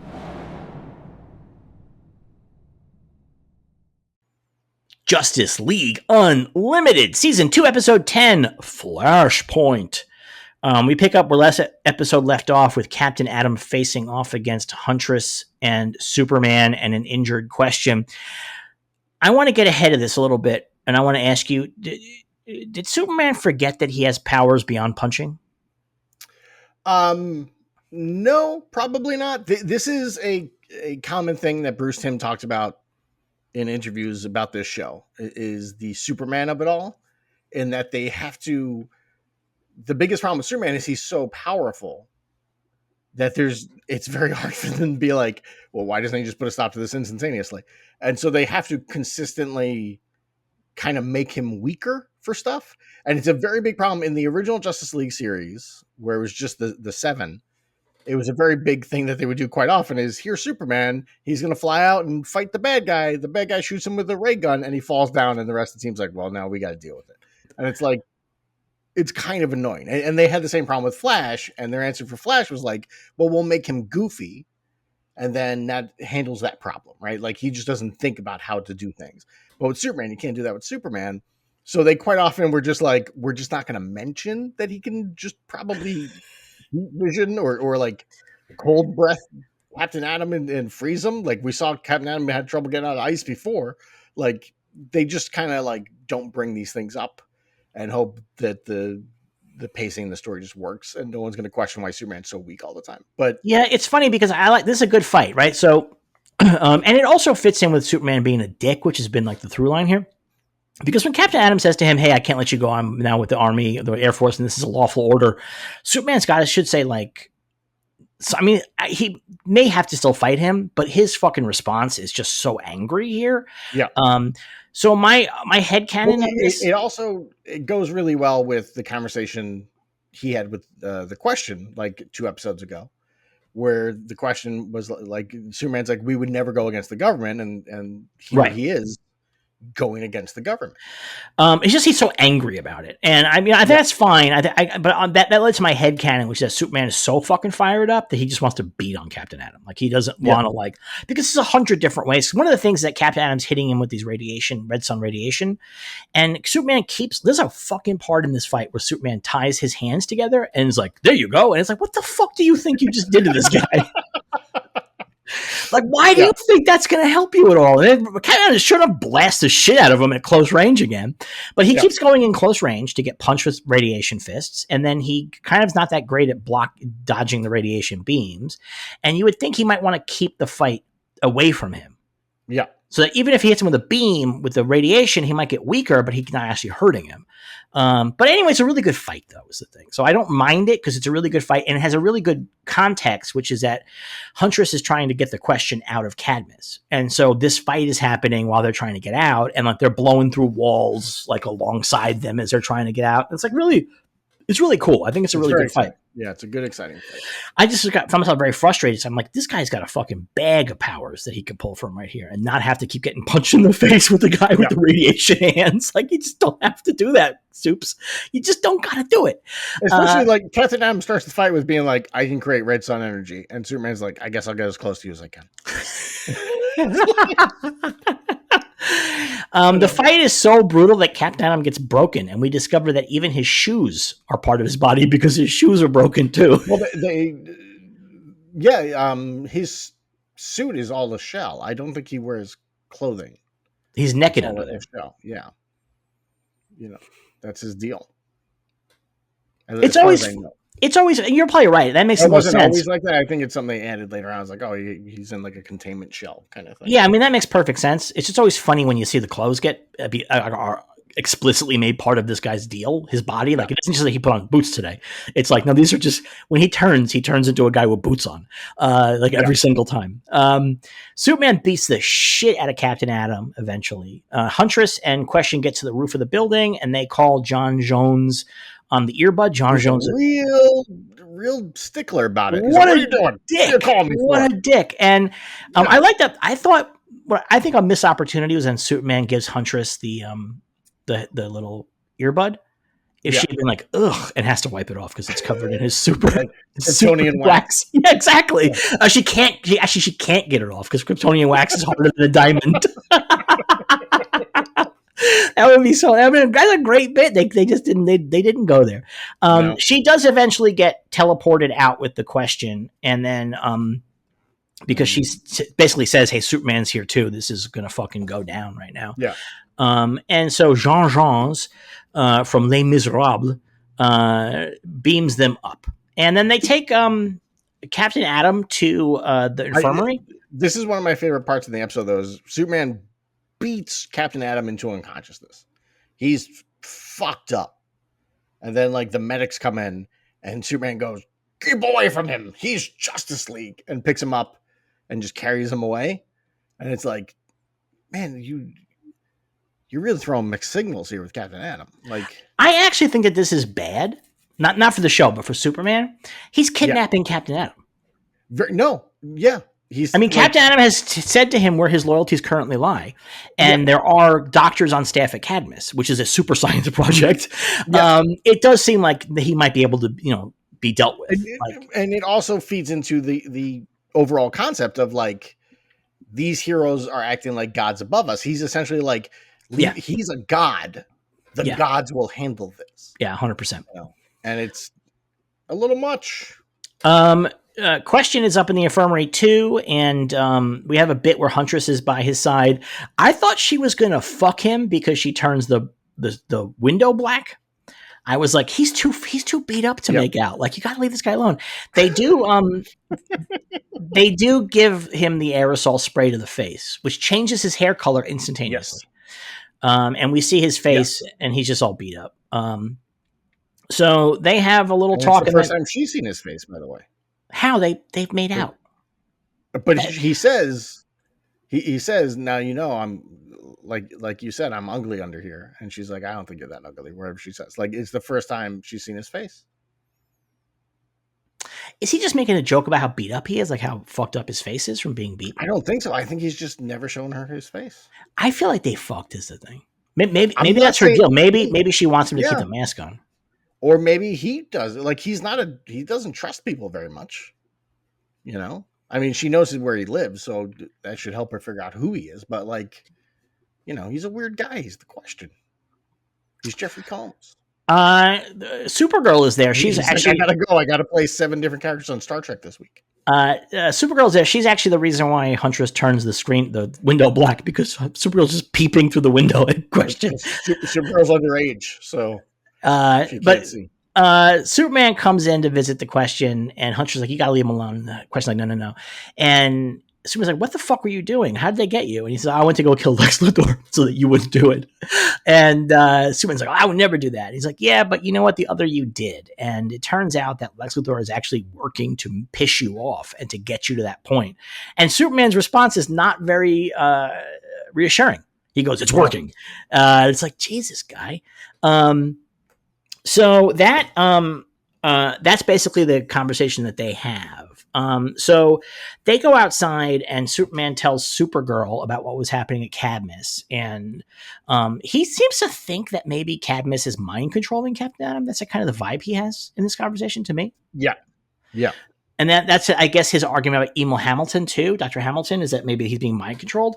And he's like, they were afraid of us, and we got to stop this Cadmus. So they go up to the bridge, and they're like, we're going to get a fucking team. We're going to fucking invade Cadmus right now. And then Green Arrow's like, hey, maybe you shouldn't do that. And Superman goes, who the fuck asked you? It's just so funny. Superman is such an asshole. This is like... Superman and Supergirl are both very angry in this episode. They are. But Superman is beyond angry. He's just an asshole. Yes. Yeah. Throughout this whole season, he's kind of an asshole. Like, he is not a happy-go-lucky Superman. He's a real dick to people throughout this season. And it's all building towards the things we're seeing here, where it's like, the tensions between Superman and the world are not great. Right. And he is angry that, that the government or Cadmus is messing with him, and that Lex is messing with him, and that it's making him look bad in front of ordinary people. Yeah. Which comes up in this conversation where they're like, the people are kind of worried about you, kind of nervous around you these days. And he's like, it's because of what they're doing. And it's, again, there's an episode that one of the ones that we skipped over, Road to Cadmus, where Superman destroys an entire city fighting Captain Marvel. Yeah. And it was all set up by Lex, but like, it's the front page of the news. It's on, it's on the 10 o'clock news, all that kind of stuff. People are terrified of Superman at this point. They're very worried about what he's doing. And Green Arrow says as much to Superman, and Green Arrow says, "Hey, listen, Batman made me. You guys shanghaied me up to this fucking satellite, made me join, and because Batman said that you needed a regular person around here. And let me tell you, as a regular person, I am." Actually, Superman goes, "Do I look like Batman?" And Green Arrow goes, "Yeah, you kind of do right now." Flash says that, yeah. He's like, you guys are acting like a bunch of like steroided out meatheads, just like punching everything in your path, like it's totally out of control. And then we have this big argument about Cadmus, which is that Cadmus is technically part of the government or related to the government. And Superman's making a lot of excuses. He's like, listen, there are rogue agents that are operating from a shadow cabinet. And they're like, well, we don't really know that. Like, we don't. Maybe Green Arrow's like, maybe we should actually investigate this shit before we start blowing people away, which is very reasonable, by the way. That's super fucking reasonable. So this is the conversation they have, which is like really making it clear why the superheroes are maybe appearing like they're super out of control at the moment. Yeah. Meanwhile, Lex Luthor there's a good bit here too where Green Arrow's leftist tendencies get caught up in it all, kind of like he because they're like, what do you think the government should have superpowered people that to be ready to fight against us? And he's like, I kind of like. I don't want the government having so much power, but the government needs to do what the people can't do for themselves. Yeah. And the people cannot fight you. And so it's a real problem. Yeah. Like it's a definite issue here. Yeah, it's a real problem. I mean, there's no real oversight of these guys. Like they can do whatever the fuck they want. And nobody can stop them. They're having this argument, and we cut down to LexCorp, where Lex Luthor's working in the lab, and Amanda Waller calls him, and she says, hey, listen, bad news, Captain Atom and the Question made it out, and we've been breached, and Question knows all kinds of stuff. And Lex is like, you know what? Don't worry about it. Like, it's not going to be a big fucking deal. And we see in the background that he has this computer going that's counting down from 30 seconds, and then it's finally, it says enter target. He enters the target, and then he shoots it, and then he hits the button, and then we see upstairs on the Watchtower up in the space. The argument's still going on, then the computer beeps in. The computer just sounds like a phone. I thought a phone was ringing. I swear to God. And it says, "Hey, computer's getting ready to fire the ion beam and binary fusion cannon." Sorry. Yeah. And Yan is like, "Hey," tries to override. It doesn't work. He tries to tear the circuitry out of it, and the system's like rerouting past circuit breakers.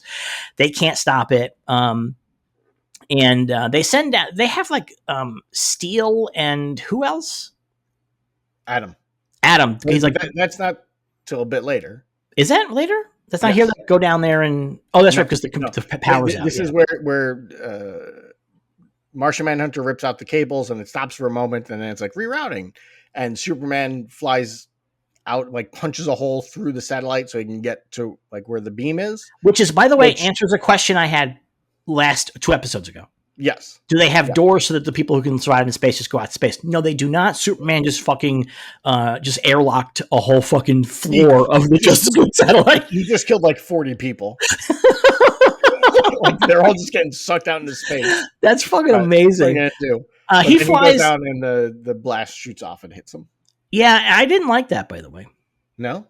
Why not? Because it knocks him out, man. This is all weak Superman shit. I mean, I guess the argument here is that the red radiation still impacting him, but like I was like, Superman shouldn't get knocked out by a fusion beam. He's Superman. They just need to take him out of the scene. You know what I mean? Like that felt like that to me. Like we gotta get this guy out of the fucking scene now. And so that's the answer. Yeah. I just don't. He didn't even get direct hit. He fucking like it was like there was like a hose, and he put his finger into the side of the water coming out of the hose, and it knocked him out. Very embarrassing moment for Superman, I think, personally. He's much weaker on the show than like in the comics and stuff, because like I said, like otherwise there's no need for any other characters. Down on the ground, we see people walking around doing their lives, a beautiful diverse city of many different people, and then the sky gets bright, and we see the beam come down and basically hit like a nuclear strike on a building. Yes. The show is obviously going out of its way to not make it clear that people died, but people had to die. Well, it's spoilers for 2 minutes from now, but Amanda Waller shows back up. She's like, "Oh, we evacuated." And it's like, you had an hour to evacuate. How? No, not even that. Not that. But no, hold on. And the president's like, "Oh, at least there's no casualties." And it's like, no. There's a 10-mile hole in the ground. There's buildings destroyed all around it. There are casualties. Oh yeah, the shockwaves go out and destroy bridges and shit like that. There's a building leaning on another building in the background on one of these shots. People are definitely dead. And casualties just means also injured too. So there's people that are definitely injured. Yeah. So this happens, real bad news. Up on the Justice League Watchtower, they have no communications, they have no power, and they are realizing that shit is bad. And then Jean is able to figure out that they just shot Cadmus's headquarters. So Flash is like, well, we got to go down there and help these people. And John's like, well, we can't open the bay doors. We can't teleport. And Flash is like, we'll figure it out. And that's when they send Steel and Captain Atom to go do their 1-second cameo. They go down to the help with the generators. Also, they had Dr. Light do a quick cameo to go pick up Superman. Yeah, Dr. Light shows up, picks up Superman outside because he's floating around unconscious. So Jean Jones finally gets a phone call from the President of the United States. What a fucking cameo. President Robert Forster. Unreal. Really and he is just Robert Forster. Sometimes actors will show up and do voices and shit like that for these characters. You can identify them, but like Clancy Brown is doing a little bit of a voice. Like he's still Clancy Brown, but he's not playing. This is just Robert Forster. He's just reading the lines in his own voice. It's kind of amazing, actually. I fucking loved it. The president's like, Martian Manhunter, what's going on out there? I loved it. It's real weird. Yeah. It was so fucking great. And so the Martian Manhunter's like, hey, listen, you gotta believe me, that wasn't us. Like, this feels like that's not gonna work, bro. Like, this is just trust me, bro, is not the answer that you want to give to the president. What are you, just Shaggy? This is so fucking stupid. I mean, it's not stupid. I like the episode a lot, but it's a dumb fucking response from Jean. He's like, "Oh, trust me, it wasn't us." It's the only response he has is like, "We did not do this. We don't know what happened. Like the beam came from us, but we did not shoot. Like something's wrong." Yeah, I think so. I was thinking about this, and obviously, it seems to me that Jean doesn't want to say we got hacked. Yes, but maybe he should say that to the president. Yes, I think he says it or maybe it's later. Flash people unknown people. The Flash says it's an accident, but then he says to the president, "People unknown made this happen." But I feel like that's like where you start. Like, okay, we got hacked, and one of our villains did this to make us look bad. I think but even at that point, I'm not sure I 100% trust these guys anymore. Anyway, but well, I mean, pure and simple, it's like, hey, man, okay, how'd you get hacked? You have the that's the thing around that place. Yeah, you and if if it's not something that you actually have to press a button on the ship to make happen, on the satellite to make happen, don't have the thing pointing out at fucking Earth all the time. Point it up or something. Like, what are you doing? I mean, or as the argument goes, why do you have it at all? Like, it just, maybe you shouldn't have a death ray point in general. I mean, that's the thing you don't need. And Jean Jones is like, hey, if we had this during the Thanagarian invasion, a lot of suffering would have been saved. And it's like, well, you know what, buddy? Like, a lot of suffering has happened now. So, 6 of one, half a dozen the other. The president gets a phone call from Amanda Waller, and she tells him nobody was in that facility. But it's still pretty bad that Superman broke into Cadmus, and then an hour later, the Justice League satellite attacked the building. Yeah. And she is like, you got to retaliate. You got to fucking do it. Like, you got to take them down. We're at war now. And the president's like, maybe we'll think about it. They do manage to get the docking bay doors open, and they fly a bunch of ships down, and then we get a bunch of scenes of different cameo Justice League characters rescuing people, including my favorite, which is Elongated Man being a slide, who in previous episodes is voiced by Jeremy Piven. Wow. Yeah. Was this when Jeremy Piven had his mercury poisoning? He couldn't come back for this one? Maybe. I can't say. Do you remember that? Yes, I do. He got mercury poisoning from eating too much tuna at sushi restaurants. Yeah. Oh, that's such horseshit. It's amazing. The mercury poisoning had a really incredible side effect. His hair began growing back immediately afterwards. Hey, you never know what's going to happen with mercury. You never know. That actually feels like an origin of a superhero from the Golden Age. He ate too much sushi and got mercury poisoning, but the mercury actually gave him incredible powers. Like that now actually he can feels breathe underwater. Yeah, that's exactly what that feels like. I mean, that is essentially. I mean, not essentially, but that is Jay Garrick's origin. Oh, he was smoking a cigarette, knocked over some hard water, breathed the fumes, and got super speed. It's like, what? So the mixture of nicotine and hard water fumes makes you super fast, I guess? I don't know. So we get a whole bunch of scenes of them rescuing people and stuff. Real nice. Like, I really like this bit a lot. But then we get to the point where the Flash is leading people into one of the Justice League ships to evacuate them. And he's like, yeah, it was an accident, or no, we don't know what happened. One lady's like, I heard it was an industrial explosion. And then some guy is like, no way, the Justice League fucking blew us up. And Flash is like, oh, it was an accident. And then everybody's kind of like uncool about it now. And then people begin leaving the line. Because he's like, you're not safe here. And they're like, well, we're going to take our chances away from the people who just blew us the fuck up. Yeah. And so things are not going so hot for everybody down on the ground. And then the episode comes to its finale, which is a scene that left me so baffled. I can explain it for you. Amanda Waller is really mad, and she's going to fucking take out the Justice League. So she takes... First of all, Power Girl shows up, and Power Girl, that's not Power Girl? No. She has Power Girl's boob window. Yes, but that is Andromeda, who is the clone of Supergirl. What? Yeah. She's called Andromeda. She's the clone of Supergirl. Why does she have the Power Girl boob window? That's like one of the most famous sexist outfits in the history of comic books. Yeah, but it's not Power Girl. It's Andromeda. I'm furious about this. I'm fucking seething right now. The reasoning is the comic book connection. I don't know how well you remember the character Andromeda from Legion of Superheroes, but Andromeda was in Legion of Superheroes post-Crisis when there was no Supergirl, there was no Superboy, but they wanted to have like a Supergirl on the team. So they created Andromeda, and then it turned out that Andromeda was actually like a double agent, and she was working against the Legion. So that's why this one is called Andromeda. That's not her name. I just looked it up. It is. It's Galatea. Is it Galatea? Yeah, I'm sorry. Sorry, buddy. Andromeda. Tough shit right here. It's Galatea. All right. Also known as Tia, was Supergirl's clone and Cadmus's product/asset. But she looks exactly like Power Girl. She does. I will say that she's walking at one point down a hallway with Amanda Waller, and the way they animate her walking is hilarious because her legs are like 2/3 of her body. Yeah. Because they make her real sexy, and it's just funny watching them try to animate those giant legs to move her around. I fucking burst out laughing. Yeah. But anyway, Galatea goes with Amanda Waller to a big giant door that Amanda Waller opens up. And then there is a group of like 5 guys. And then we realize that those 5 guys are also, there's a million more of them. There's like, they repeat these 5 guys again and again and again. Those 5 guys are the newly created characters from Super Friends.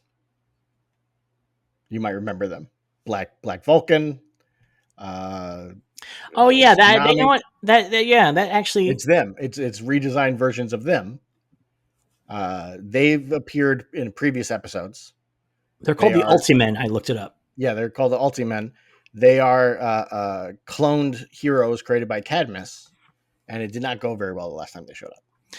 I do wish that they made it like a little more clear what the fuck was happening here, because as somebody who has not watched a lot of any previous episodes, really, when they just pull out, there's like 10,000 groupings of them. I was like, what the fuck is happening here? Like, I'm a little plugged in. Like, I'm not like totally coming in blind. You know what I mean? Yeah. And I was like, what the fuck? And then also, by the way, when they first revealed that first guy, I was like, oh shit, it's Mon-El. And then it's not Mon-El. It is not Mon-El. Tsunami, I think is his name. I believe Wind Dragon is his name. But on Super Friends, what's his name?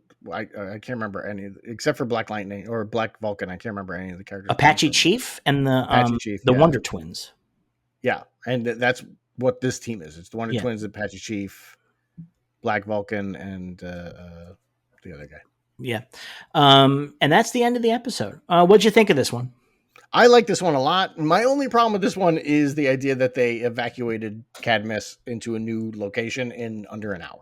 I totally buy that. You know what? Because I believe that they have that protocol already in place, and that like it's like just immediately done. Like there's probably some kind of underground tube that connects it. They don't have to even go they can just throw the shit in a tube or whatever. I actually kind of buy that. I like when villains do shit like that, like when the superheroes come back or the hero comes back an hour and a half, 2 hours later to the secret base and it's just empty. I fucking love that. I'm all about that. But I love the amount of time spent in this episode focusing on the effects of the beam is great. Yeah. Like where we first see it and you know, before it goes to commercial break, we see the mushroom cloud.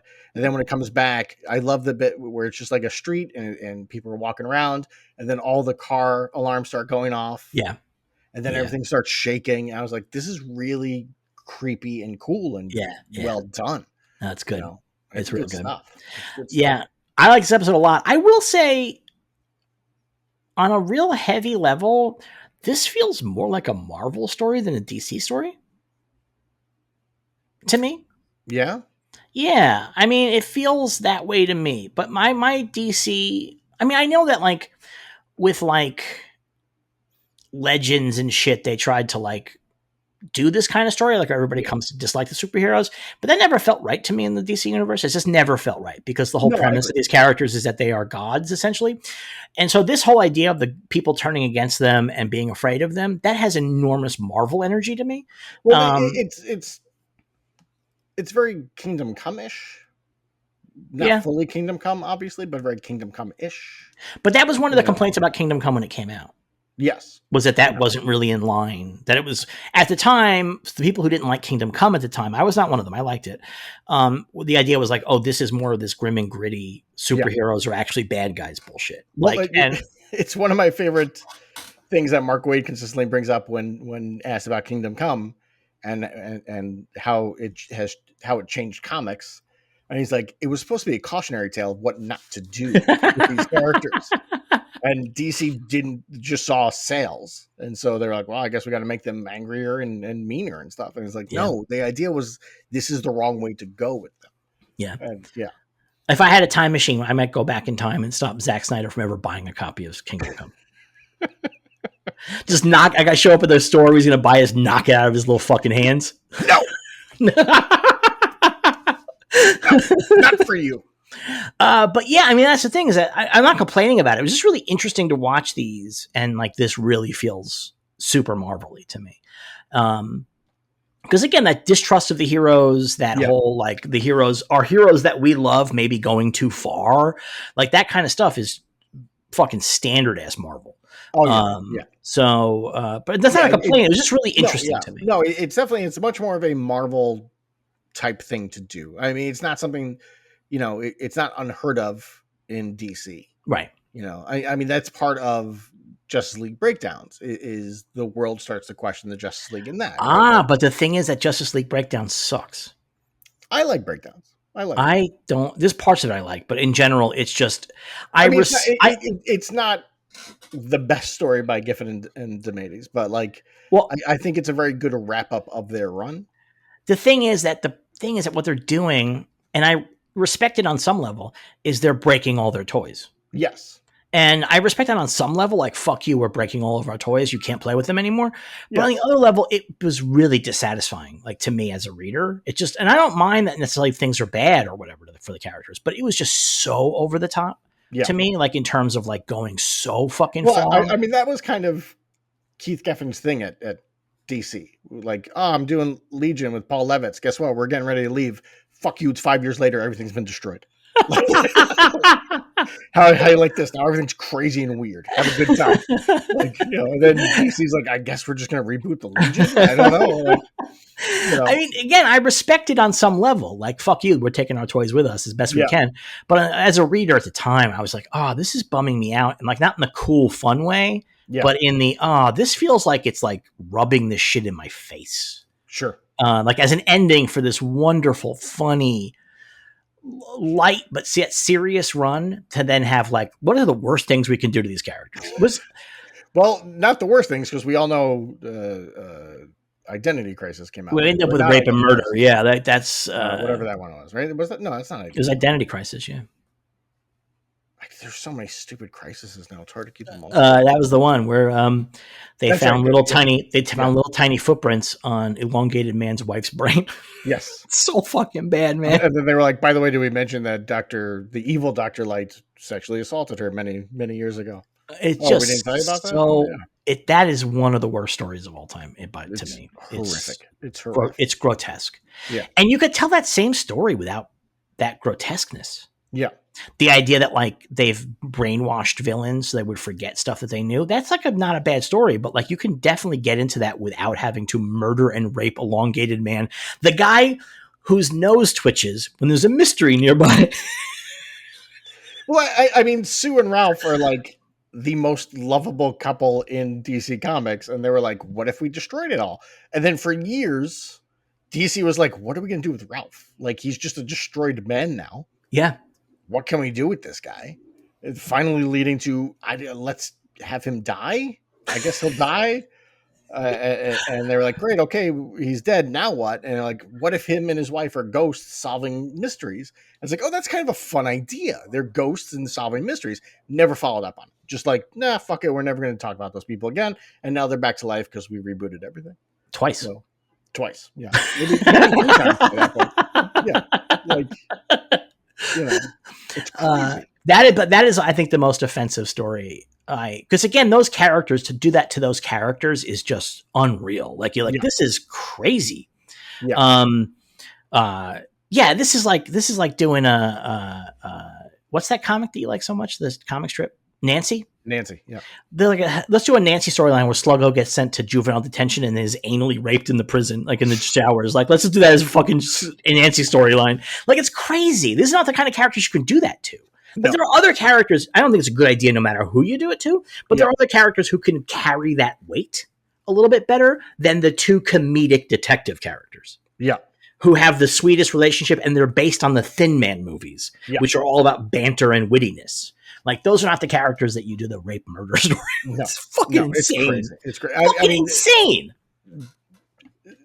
The Dan DiDio years, which were very long at DC, are filled with like, how can we destroy these characters? And it's very interesting to see what they did during those periods up until DiDio got fired, and the things that like have come out over the years that like writers had to like threaten to just walk away from projects if they forced them to do certain things. Like he tried multiple times to be like, let's kill off Dick Grayson. And people were like, no, like, what are you talking about? Why would we do that? He's like, he's very popular. Yeah. Dick Grayson, I don't like him. And it's like, ugh. I respect that. I respect wanting to kill off a comic book character just because you don't like them. Like, I respect. But yeah, it's funny. I mean, like, yeah, that was a weird period that went on for a very, very fucking long time. That really went on. And I'm not like one of those people who's like, oh, you can't have bad things happen to my characters that I love. No, not at all. You want to challenge these characters. Yeah, right? But that like, Jesus Christ, some of these things are like, give me a fucking break. When you look at, the last like decade of Wally West stories, it's like, Jesus Christ, let the man have a fucking nap. Like, you wipe him out of existence, then you bring him back to show that he is the symbol of hope in the existence. But then you're like, oh, by the way, your kids are still vanished into the ether, and your wife has no memory of who you are.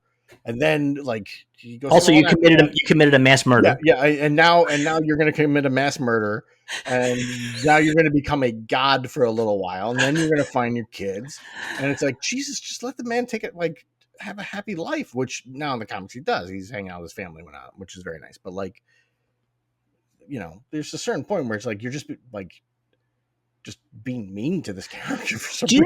Do you know what I realized about comics recently? The nature of how comic runs work now is that very often a team will come on for not that long, and they know they're not going to be on that long. And so that means everybody wants to come in and do their big story. Yeah. And so that what you have is books that are just big story after big story.